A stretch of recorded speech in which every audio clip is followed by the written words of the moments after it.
He had built his empire on schedules, control, and numbers that never lied. So when his board meeting ended early and an uneasy thought pushed him to drive home without warning anyone, he told himself it was just caution. His autistic twins, Noah and Eli, had always been managed. Therapists, routines, specialists, all perfectly arranged. Yet something had felt off lately. The boys had grown quieter, more distant, retreating further into their own worlds. Reports said they were stable, but a father's instinct whispered otherwise. As he stepped into the living room, he stopped cold. His maid, a woman he barely noticed before except as a name on payroll, sat on the floor with the twins. The room was transformed. Cushions were arranged like a soft circle. The lights were dimmed. Gentle humming filled the air. Not words, just a melody that rose and fell like a calm tide. Noah rocked slightly, his hands flapping as they often did when overwhelmed. But the maid mirrored his movement gently, slowly, without forcing him to stop. Eli, usually unreachable when anxious, was lining up wooden blocks. But this time he was smiling. The billionaire's first reaction was anger. This was not in any schedule. This was not approved. He almost spoke, almost interrupted, but something held him back. The maid's voice was barely above a whisper as she told a story. Not with words, but with gestures, sounds, pauses. She let the boys lead.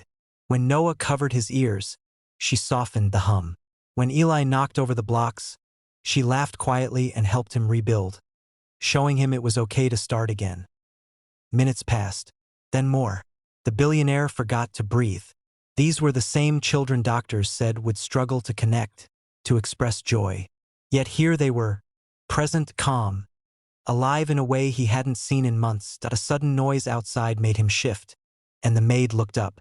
Fear flashed across her face when she saw him standing there. She quickly stood, apologizing, explaining she was just trying something she'd learned while caring for her own nephew. She expected to be fired. Instead, the billionaire asked one quiet question, his voice unsteady. How long have they been like this? She told him the truth. Every afternoon, every day he was away. She explained how the twins reacted to pressure, how they needed patience more than perfection, connection more than correction. She spoke with respect, not pity, with understanding, not authority. And as she spoke, the billionaire realized something painful. This woman knew his children better than he did. That night, he didn't return to his office. He sat on the floor with his sons for the first time, awkward and unsure, but trying. The maid guided him gently, showing him how to wait, how to listen without demanding response. Felt like learning a new language, one he should have learned years ago.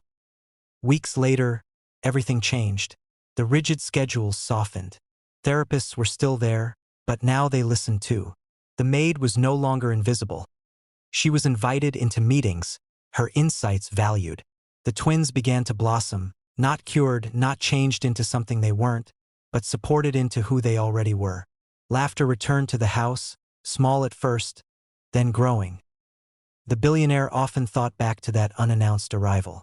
He had come home expecting to find failure, neglect, something to control. Instead, he found love in its quietest form.